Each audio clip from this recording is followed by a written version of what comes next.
حضرت سیدنا سلیمان فارسی رضی اللہ تعالیٰ عنہ، آپ کا وقت نزا آیا، آخری وقت آیا، آپ بیمار ہیں۔ حضرت سیدنا سعد بن ابی وقاص رضی اللہ تعالیٰ عنہ عیادت کے لیے گئے، بیمار پرسی کے لیے گئے۔ حضرت سیدنا سعد بن ابی وقاص کو سلیمان فارسی رضی اللہ تعالیٰ عنہ نے دیکھا، آنکھوں کے اندر آنسو جاری ہو گئے۔ اب اس بات کو توجہ کے ساتھ سنیے گا۔ حضرت سیدنا سلیمان فارسی رضی اللہ تعالیٰ عنہ کی آنکھوں کے اندر آنسو جاری ہو گئے۔ حضرت سیدنا سعد بن ابی وقاص نے فرمایا، اے سلیمان کیوں روتے ہو؟ رونے کی وجہ کیا ہے؟ سلیمان فارسی کہنے لگے، اے سعد اس وجہ سے نہیں روتا کہ دنیا کو چھوڑ کے جا رہا ہوں، موت سے ڈر کے نہیں رو رہا، اس وجہ سے نہیں رو رہا کہ اس دنیا کو چھوڑ کے جا رہا ہوں، میں نے مال کمانا تھا، میں وہ مال نہیں کما سکا، بلکہ اس وجہ سے رو رہا ہوں کہ آمنہ کے لال کو میں قیامت کے دن کیا جواب دوں گا، آمنہ کے لال کی پاک بارگاہ کے اندر میں کیا منہ لے کے جاؤں گا، اس وجہ سے رو رہا ہوں۔ سعد بن ابی وقاص کہتے ہیں، اے سلیمان، میں نے تاجدار کائنات سے سنا ہے، خالق کائنات کے پیارے محبوب نے ارشاد فرمایا کہ میری امت ساری کی ساری امت جنت کی خواہش کرتی ہے، جنت کے اندر جانا چاہتی ہے، التجائیں کرتی ہے، دعا بھی کرتی ہے، لیکن میری امت کے 3 بندے ایسے ہیں جن کے لیے جنت مشتاق ہے، جنت یہ چاہتی ہے کہ یہ 3 بندے میرے اندر آ جائیں تو اللہ کی ذات ان 3 بندوں کی وجہ سے میری زینت کو دوبالا فرما دے۔ سبحان اللہ، سبحان اللہ۔ 3 بندے ایسے ہیں کہ اللہ کی ذات نے جن کو یہ مقام عطا فرما رکھا ہے کہ جنت ان بندوں کی مشتاق ہے۔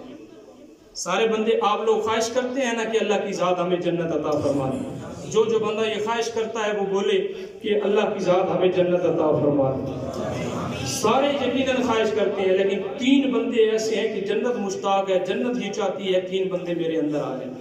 وہ 3 بندے کون سے ہیں؟ ایک سیدنا علی المرتضی شیر خدا رضی اللہ تعالیٰ عنہ کی ذات، دوسرے حضرت مقداد علیہ رضی اللہ تعالیٰ، اور تیسرے حضرت سیدنا سلیمان فارسی رضی اللہ تعالیٰ عنہ ہے، جن کے لیے جنت مشتاق ہے، جنت یہ خواہش کرتی ہے یہ 3 بندے میرے اندر آ جائیں، اللہ کی ذات ان 3 بندوں کی وجہ سے میری زینت کو دوبالا فرما دے۔ اے سلیمان، تمہیں پریشان ہونے کی ضرورت نہیں ہے، بلکہ تاجدار کائنات صلی اللہ تعالیٰ علیہ وسلم کی ذات اقدس کے ساتھ حوض کوثر پہ آپ کی ملاقات ہوگی، اور ایسی ملاقات ہوگی کہ تاجدار کائنات آپ سے راضی ہو، مصطفیٰ کی ذات نہ آپ سے راضی ہو جائے گی، اور کریم آقا اپنے ید اللہ والے ہاتھوں سے آپ کو حوض کوثر کا جام عطا فرمائیں گے۔ حضرت سیدنا سلیمان فارسی فرماتے ہیں، ایسا تیری بات ٹھیک ہے کہ آمنہ کے لال نے مجھے جنت کی بشارت عطا فرمائی ہے، لیکن اس کے باوجود میں یہ خیال کرتا ہوں، میں یہ سمجھتا ہوں کہ میں نے اللہ اس کے رسول کے فرمان کے مطابق اپنی زندگی کو نہیں گزارا ہے جس طرح آمنہ کے لال نے ہمیں فرمایا تھا۔ ہم وہ طریقہ اختیار کر کے اپنی زندگی کو گزار کے نہیں جا رہے ہیں۔ اب قربان جائیے جنہیں مصطفیٰ دنیا کے اندر جنت کی بشارت عطا فرما رہے ہوں اور ساری زندگی فرمان مصطفیٰ کے مطابق اپنی زندگی کو گزار کے جا رہے ہوں، لیکن وہ یہ کہتے ہیں کہ ہم نے فرمان مصطفیٰ کے مطابق اپنی زندگی کو نہیں گزارا ہے۔ اے سعد، میں نے مصطفیٰ کے فرمان کے مطابق اپنی زندگی کو نہیں گزارا۔ کہا کیا وجہ ہے؟ کہا اللہ جب پال آقا نے ارشاد فرمایا تھا کہ دنیا کو نہیں کمانا ہے، سلیمان نے دنیا کما لی ہے۔ لجپال آقا نے فرمایا تھا دنیا کو نہیں کمانا ہے، لیکن سلیمان نے دنیا اکٹھی کر لی ہے۔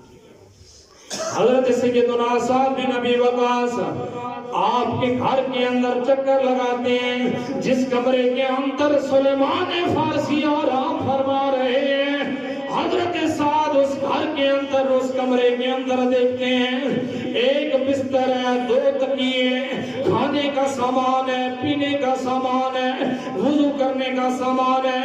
سعد بن ابی وقاص کہتے ہیں اے سلیمان مجھے تو تیرے گھر کے اندر کوئی سامان نظر نہیں آ رہا۔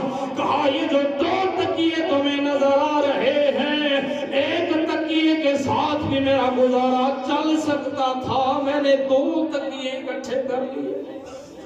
اللہ اکبر۔ ہمارے پاس اتنا پیسہ ہے پتہ ہی کوئی نہیں ہے بینکوں کے اندر ہے کتنا۔ ایک چھوٹی گاڑی ہے تو خواہش ہے بڑی گاڑی لینی، چھوٹا گھر ہے تو خواہش ہے بڑا گھر بنانا ہے، بڑا بنگلہ بنانا ہے۔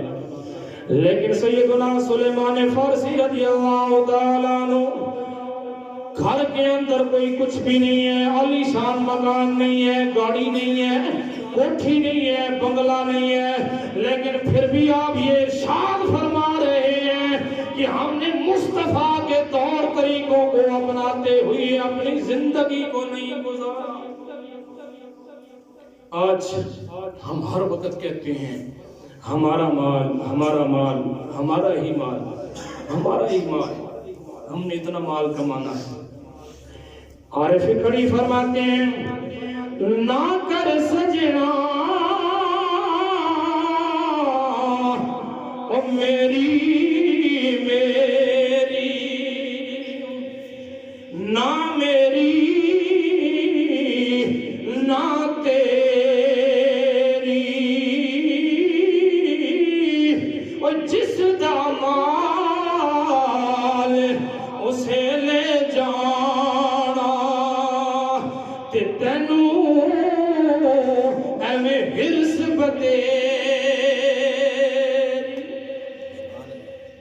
ہر وقت مال مال مال، بس مال۔